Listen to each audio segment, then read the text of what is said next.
je vais reprendre. Il a magistère en halieutique, c'est un chef d'entreprise en ingénierie environnementale et un passionné par tout ce qui est relié à la mer. Et c'est une personne persévérante dans tout ce qu'elle touche. Je vous demande d'applaudir Mendil Hamza. J'espère que vous la recevez.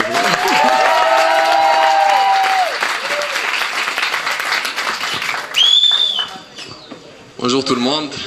Donc vous êtes en train de me voir en chair et en os, et je ne suis pas une fille. Donc, bel et bien un homme.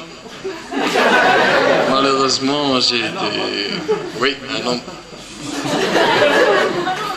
Donc voilà, donc il a fait la plus grande partie de la présentation. Je suis actuellement magistérant, pas encore magistère, j'ai pas encore soutenu.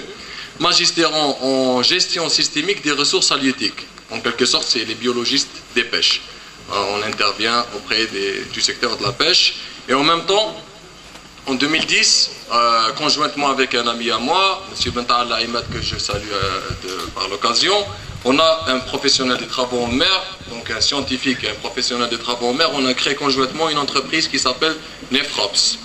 Ça n'a rien à voir avec la néphrologie, donc chers collègues médecins, on ne vous a pas piqué un préfixe ou autre, donc c'est une petite langoustine, c'est Nefrops norvegicus, la langoustine norvégienne qui existe en Méditerranée, bien avant nous, et elle existera, on l'espère, après nous.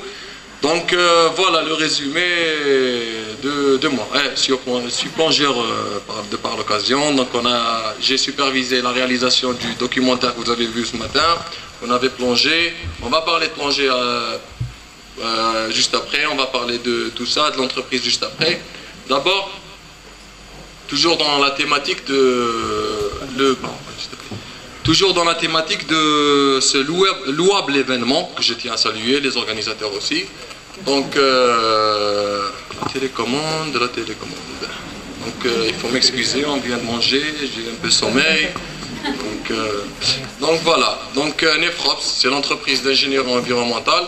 Je vais d'abord commencer par vous raconter une histoire, ou une expérience. C'est une expérience qui m'est arrivée en 2010. C'est l'expérience de la réalisation de mon projet de fin d'études, mon mémoire d'ingénieur d'État. Donc, ce fut à Djidjel, la wilaya de Djidjel. En repassant sur le site, ils sont là, on a plongé hier, les jeunes, ou monsieur le pêcheur. Voilà, cette zone est vraiment particulière, unique. Il nous dit pourquoi, on leur explique, on leur montre les photos, et croyez-moi, ils sont sensibles à ça. Ils sont vraiment sensibles à ça, parce que quelque part, ils recherchent une ressource qui tend à disparaître, une ressource qui pour eux équivaut à une survie, leur propre survie, la survie de leur foyer et de leur métier. Donc voilà, donc ils étaient sensibles à ça. On a même eu l'occasion de les convaincre d'essayer de nouvelles zones de pêche. On est reparti sur de nouvelles zones de pêche, et il n'y avait pas de poissons dans les nouvelles zones de pêche. Donc pourquoi ils étaient obligés de se retrancher vers les zones qui étaient proches de la côte? Les zones qui étaient proches de la côte, il n'y avait que le petit poisson. Donc si on prend le petit poisson, il n'y aura pas de grands poissons. Donc les alevins et les juvéniles, il n'y aura pas de grands poissons. Donc on leur expliquait ça, mais ils étaient obligés de se retrancher parce qu'ils avaient des dettes, ils avaient des foyers à nourrir, etc.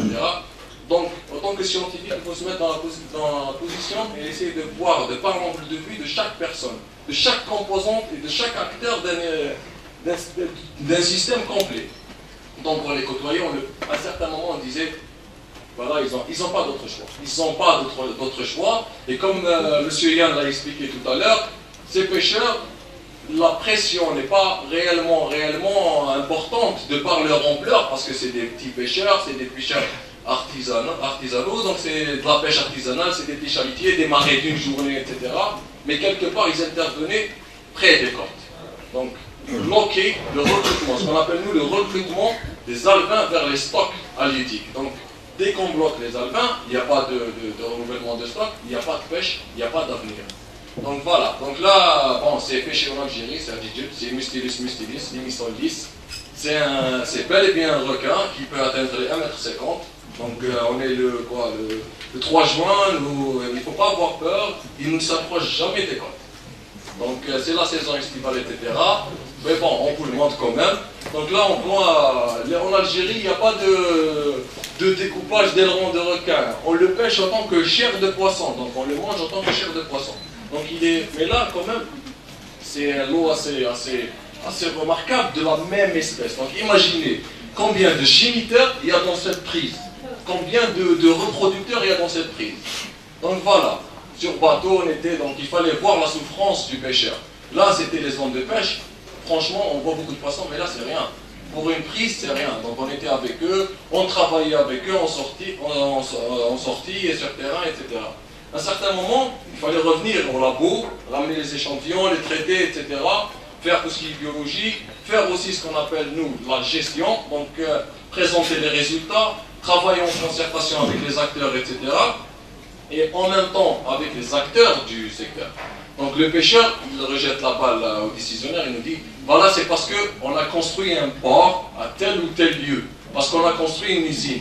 Mais quand on parle au gestionnaire, le gestionnaire, il a encore une vision légitime, parce qu'il nous dit c'est l'économie régionale et l'économie nationale qui en dépendent. Waouh, on n'a plus rien à dire. C'est des emplois, c'est des métiers, c'est de l'argent, c'est toute une région et c'est toute une nation qui en vit. Par exemple, on prend le port de Djindjen à Djidjen.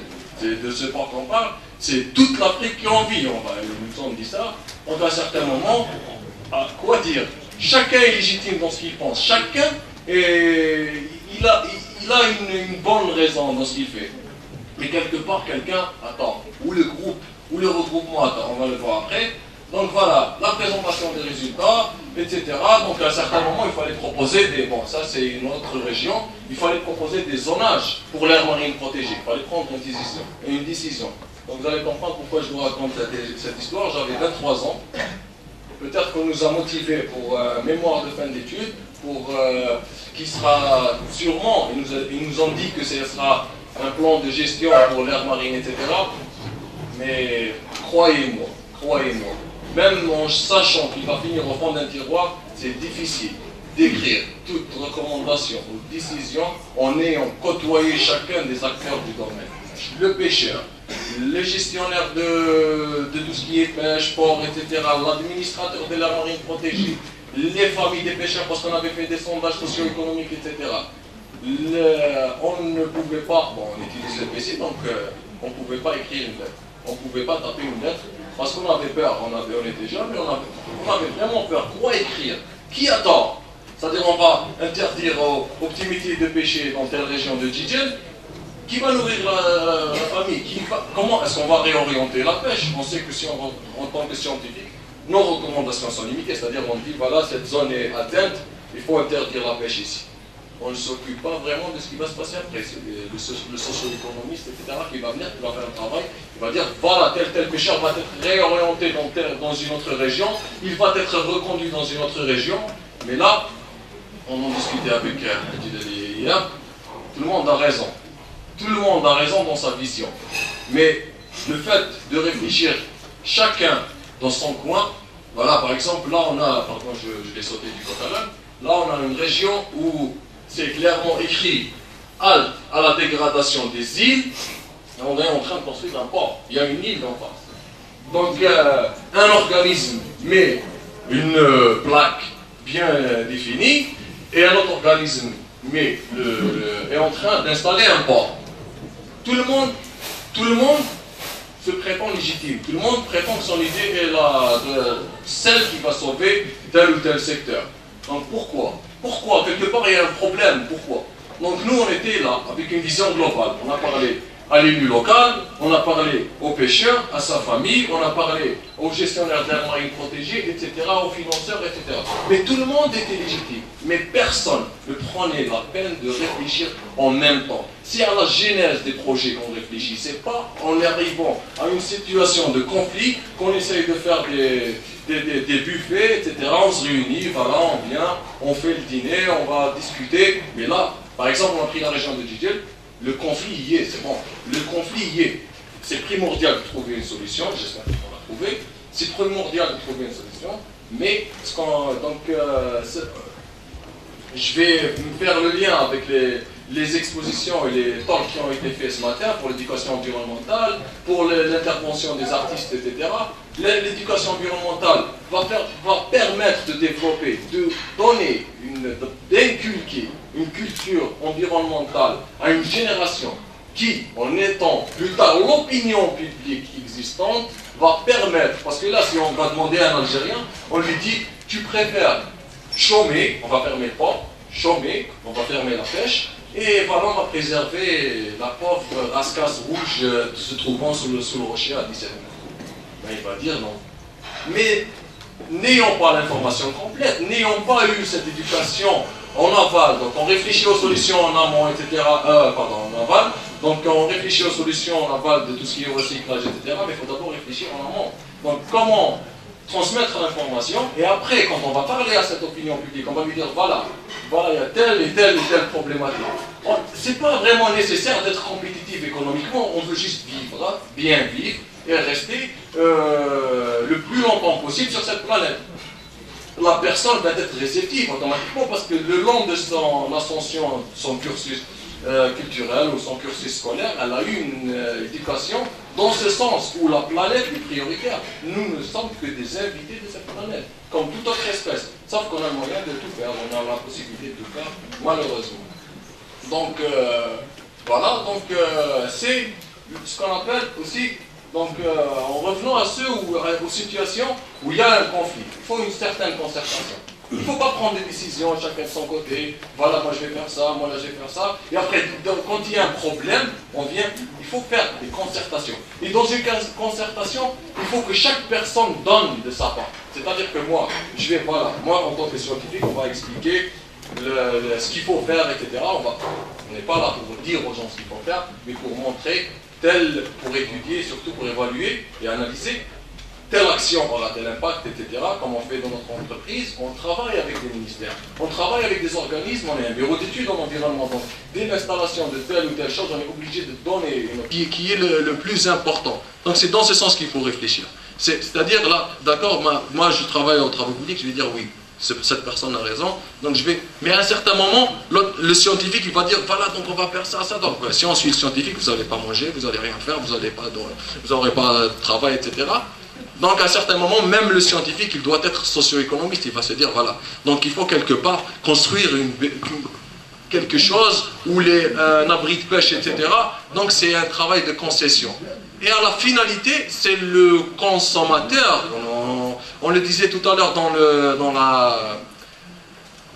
la conférence de presse, merci. Dans la conférence de presse, on le disait tout à l'heure, c'est le consommateur qui régit tout. Donc, cela dépendra de la maturité de l'opinion publique, cela dépendra de la maturité du consommateur. La maturité du consommateur dépendra de son éducation environnementale, de son éducation en général, etc., de son implication en tant que citoyen et en tant que membre en tant qu'humain, on va être simple, en tant qu'humain invité sur cette planète. Donc il faut se dire ça. Quand on est invité chez quelqu'un, on ne va pas tout vous dire, on ne va pas faire tomber les rideaux, etc. On respecte la personne qui nous a invités. Donc c'est dans ce sens qu'il faut réfléchir. Je ne vous donne pas de leçons, c'est un avis personnel et c'est une vision avec laquelle on travaille à l'entreprise, etc. Donc voilà, c'est ça. En résumé, j'ai perdu le fil.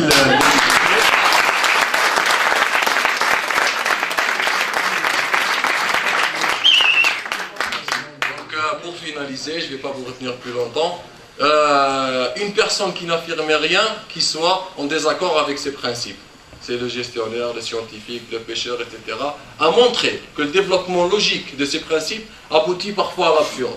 Parce que chaque personne qui réfléchit dans son coin, c'est dans le bon sens. Mais quand on ne sait pas partager, qu'on ne sait pas concerter, ça peut aboutir à des catastrophes. Et on est en train de vivre, on est en train de voir.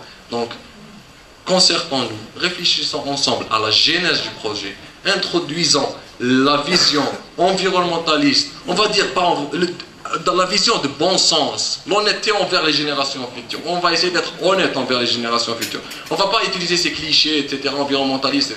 On va essayer juste d'être honnête envers les générations futures, envers les personnes qui nous entourent, et en même temps, ce qui existe comme conflit, essayons de faire des concessions. En tant que consommateur, si je trouve un poisson, on a beaucoup parlé de poisson aujourd'hui, je sais, mais voilà, parce qu'on nous a invités à toute une équipe d'océanographes ici, donc on a rabâché le poisson, vous n'allez plus en manger pendant des mois. Donc voilà, donc on va prendre l'exemple du poisson. Je sais, parce que là j'ai eu un feedback par rapport au poisson. que le mérou à 17 cm, il n'est pas encore mature, il n'a pas encore reproduit ou là, laissé une progéniture, donc je ne vais pas l'acheter. Si je ne vais pas l'acheter, ils ne vont plus le pêcher. C'est le même principe des firmes internationales. Si le consommateur ne prend pas... je fais une concession, je vais acheter autre chose.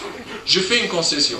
Mais là, c'est les bâtons dans les roues pour les personnes qui pêchent ce petit poisson.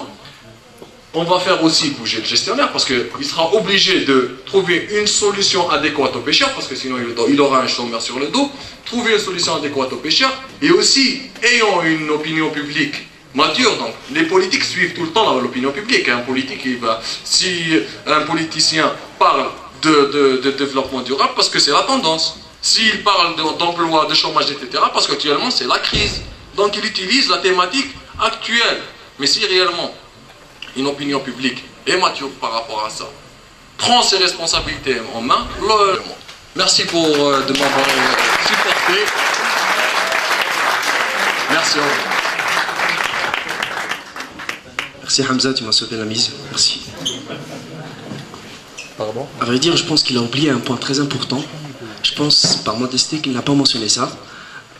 Hamza, c'est un moniteur plongée sous-marine.